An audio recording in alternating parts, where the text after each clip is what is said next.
On ne résiste pas dans ma classe, monsieur. Restez calme. Roxane nous a appris comment utiliser la chanson pour enseigner les élèves, les apprenants. Et Richard nous a dit les apprenants peuvent apprendre d'eux-mêmes. Ok, ça fait beaucoup de ressources. Bon, je vais voir. On a notre expert ici. Elvis, c'est où? Il est ici.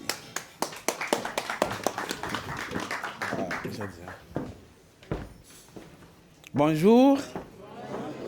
Vous allez bien? Moi, c'est Fiati Kossi Elvis. Je viens du Ghana, enseignant de FLE, formateur. Je suis enseignant volontaire de l'OIF au TTC de Savé. Et je suis au Sud. Et je suis un amoureux de la technopédagogie. J'aime bien le numérique. Donc aujourd'hui, je vais animer un atelier sur les outils numériques pour faciliter la tâche du prof. Pour commencer, nous allons prendre notre téléphone et scanner le QR code qui sera affiché. Bon, le QR code concerne quoi? Je veux savoir si vous avez déjà utilisé des plateformes numériques ou bien des sites pour enseigner le FLE en classe. Bon, aujourd'hui, moi, je vais vous présenter la plateforme La Digitale. La Digitale, c'est une plateforme que j'utilise pour plus de 2 ans. Ok? C'est une plateforme numérique qui est gratuite, ok? Entièrement gratuite, ce n'est pas limité. Et vous n'avez pas besoin de créer des comptes pour l'utiliser. Ok. Il y a beaucoup d'outils sur La Digitale. Ok, mais aujourd'hui, le focus sera sur la DigiScreen. La DigiScreen est un outil de la plateforme La Digitale que vous pouvez utiliser pour animer des cours en présentiel et à distance. C'est bon? Maintenant, c'est ça. La DigiScreen, quelque chose comme ça. Maintenant, nous allons explorer les différents outils de la DigiScreen, ok, et comment vous pouvez didactiser la procédure. Et ce qui est aussi bon est que moi, par exemple, pour l'année académique que je suis ici, à TTC de Savé, il y a déjà tous mes cours préparés. Premier trimestre, deuxième trimestre, troisième trimestre. Et vous pouvez sauvegarder ça en format DGS et vous pouvez réutiliser même l'année prochaine. Ok, donc pendant les vacances, vous pouvez tout préparer et lors des cours, vous pouvez les diffuser. Bon, si vous voyez ici, il y a beaucoup d'outils ici, beaucoup d'outils. Vous pouvez aussi changer la langue en français, anglais, italien, espagnol. Bon, maintenant, nous allons commencer outil par outil. Donc, le premier outil ici, c'est le QR code. Très simple, vous cliquez sur ça. Et vous voulez peut-être enseigner avec TV5 Monde. Il faut juste mettre le lien du site en haut et vous cliquez sur Valider. Si vos élèves scannent le QR code, ça les ramène directement sur le site. On est d'accord? Allons directement au deuxième outil. Le deuxième outil, c'est le test. Bon, on sait bien que si pour commencer un cours, il faut introduire ou bien tester la connaissance prérequise des élèves. Vous pouvez toutefois écrire quelque chose là pour attirer l'attention des élèves ou bien les objectifs de votre cours. Donc, si j'enseigne sur la famille et les liens familiaux et je veux montrer le titre, je peux utiliser l'outil de test. Alors, ça peut être aussi un test de lecture. OK. Le troisième outil, c'est le tableau.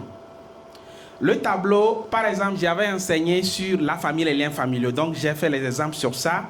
Donc, ici, par exemple, j'ai regroupé, j'ai un test sur la famille Ouimana. Donc, voici les grands-parents, les parents et les enfants. Ça, c'est juste pour révéler. OK, les élèves vont maintenant classer les noms entre parents, grands-parents et enfants. Après, ils vont deviner, puis je révèle. Vous pouvez utiliser ça dans d'autres manières. Vous allez explorer ça après. On passe. OK. L'outil d'image est très, très important. C'est un outil que vous pouvez utiliser déjà pour savoir ce que les élèves savent déjà sur le cours. Moi, par exemple, tout ce que je vais faire ça en fonction d'un cours que j'ai déjà préparé. OK? Donc, j'ai enseigné sur la famille, les liens familiaux. Donc, moi, j'ai commencé mon cours avec une image de la famille Kagame. OK? Donc, j'ai téléchargé l'image, j'ai inséré là-bas, je montre et les élèves décrivent et on commence le cours avec. Parce que c'est quelque chose qui est dans leur environnement immédiat. Ils connaissent déjà ces personnes. C'est bon? Outil prêt. Nous allons maintenant à l'outil de document. L'outil de document va vous aider, ok? Par exemple, voici le test que moi j'ai composé, la famille Ouimana, qu'on a utilisé parce que le test dans le livre n'est pas trop adapté pour moi. Donc, ce que je fais, maintenant, par exemple, si je veux faire la lecture, je peux dire, ils vont faire la lecture silencieuse. Après tout, je clique sur annoter. Annoter ici. Ici, là, par exemple, moi, je peux dire à mes élèves de dire, ouais, vous pouvez, il y a les flèches, il y a tout. Par exemple, les élèves disent, OK, vous avez la difficulté à prononcer quels mots, quels sont les mots difficiles dans le test. Là, je peux encadrer ça ou bien souligner, et puis je les aide à bien prononcer ces mots. OK? Il y a beaucoup de choses que vous pouvez faire. Même après la seconde page, il y a un exercice là qu'on peut faire à remplir, donc pas besoin d'utiliser même la craie. OK? Et ça peut avoir des effets sur vos yeux. OK. Oui, c'est ça. Allons. Sur l'audio, pour tester la compréhension orale des élèves, je peux insérer, je clique sur audio, c'est ça. OK? J'insère une audio que j'ai déjà. Ce qui est bon ici aussi, vous pouvez changer le débit. Le débit, c'est en fonction du niveau des apprenants. Si c'est niveau A1, que l'audio soit un peu lent, OK, vous pouvez changer le débit. OK, vous pouvez aussi dire, je veux que l'audio soit lu de la 3e ou à la 4e minute, par exemple. Et vous validez et c'est bon. Outil. Maintenant, nous allons passer à la synthèse vocale. Synthèse vocale, c'est ça. Ce qui est bon est que je n'ai pas d'audio, ou bien les audios qui sont disponibles ne sont pas adaptés à ma classe. OK? Je peux faire la saisie d'un test. OK? Je copie ça. Je mets ici. OK? Il y a déjà des modèles de langue. OK? Je peux choisir Jean-Pierre, les voix féminines ou bien masculines. Ici, par ici. Ici, on a choisi Google français. OK? Et vous cliquez. Ça va lire le test. Ouimana habite à Gisagara. La famille Ouimana habite à Gisagara. Vous voyez? Là, pas besoin de chercher des audios. OK, ça c'est synthèse vocale. Et c'est ceci. On passe au prochain. Compte à rebours. Ou bien rebours. Ça m'aide beaucoup parce que si vous voyez mes vidéos, vous allez voir que toujours si je donne des activités aux élèves, c'est toujours chronométré. Vous avez 3 minutes pour faire ceci. Et je mets 3 minutes, ils voient déjà ça. À 10 secondes, ça commence par faire de bruit. Ping, ping, ping, ping, ping. Et la classe est bien organisée. Et toi, le prof aussi, tu es bien organisé. Parce que tu n'as que 40 minutes pour enseigner. OK. Donc, à 10 secondes, vous allez voir ce qui va se passer.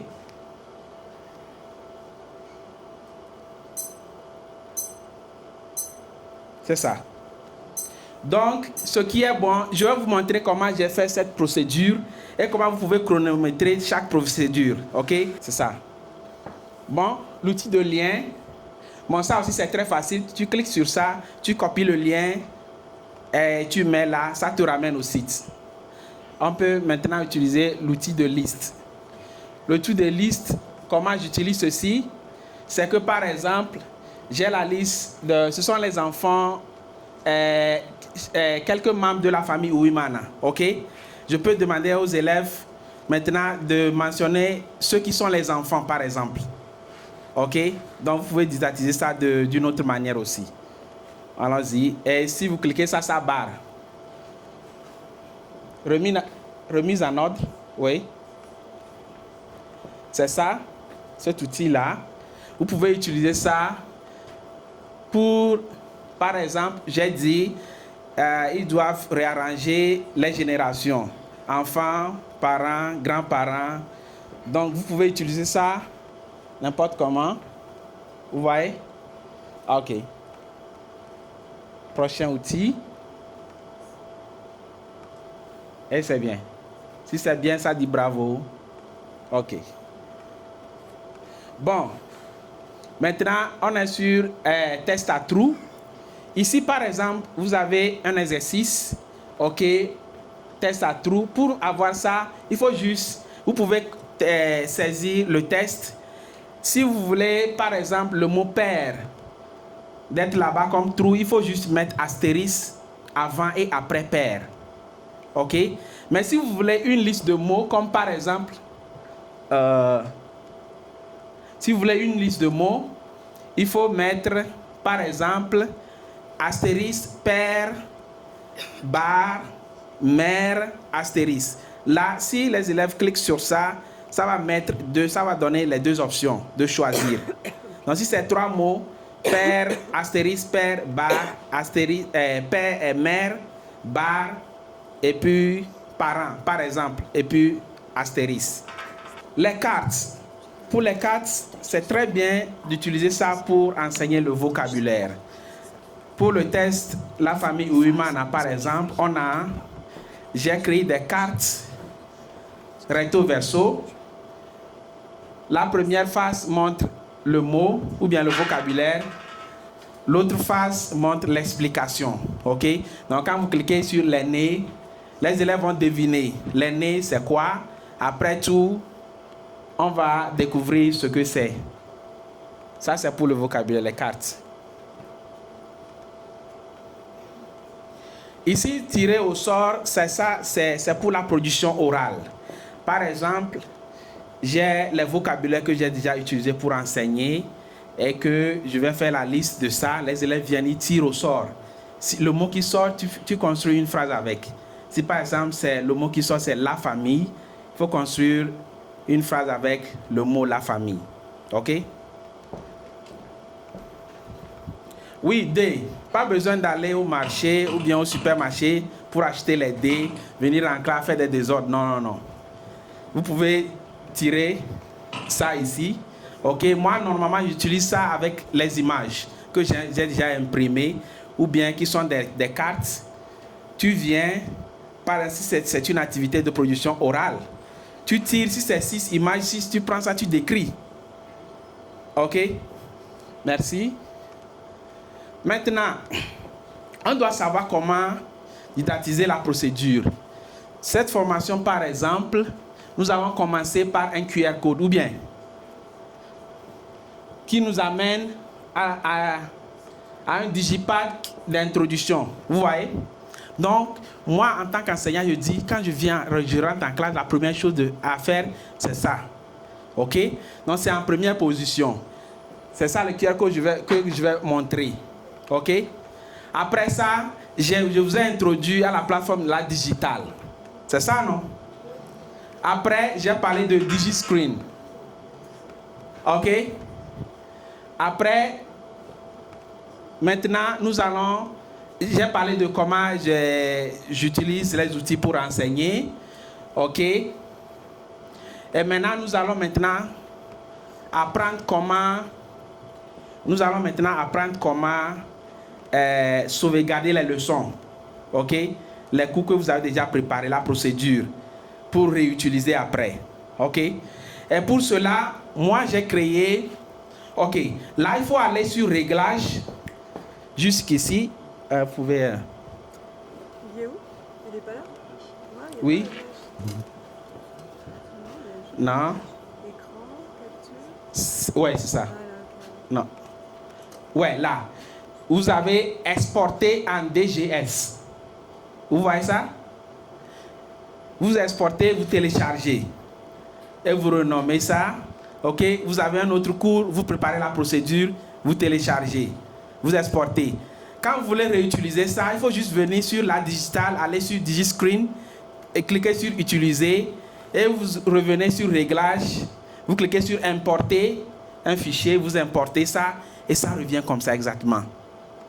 Pas besoin de sauvegarder les fichiers sur ton ordinateur si c'est une vidéo, une image, ça revient comme ça exactement. Par exemple, j'ai préparé cette DigiScreen sur mon ordinateur que j'ai envoyé à Sarah.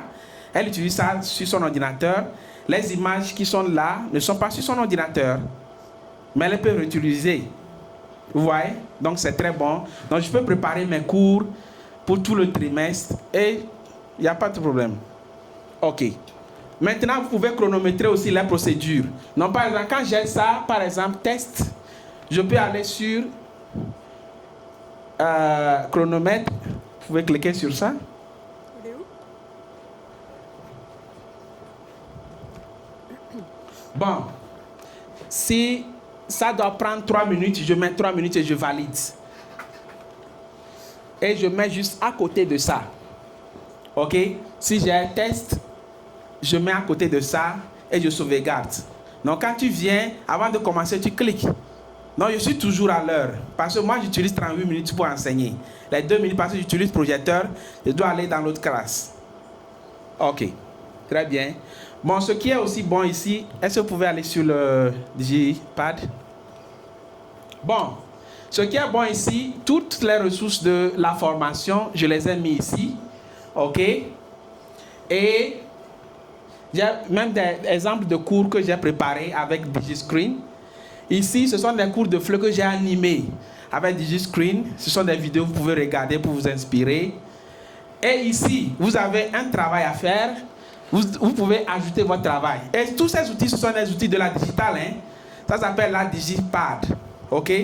Vous pouvez utiliser ça.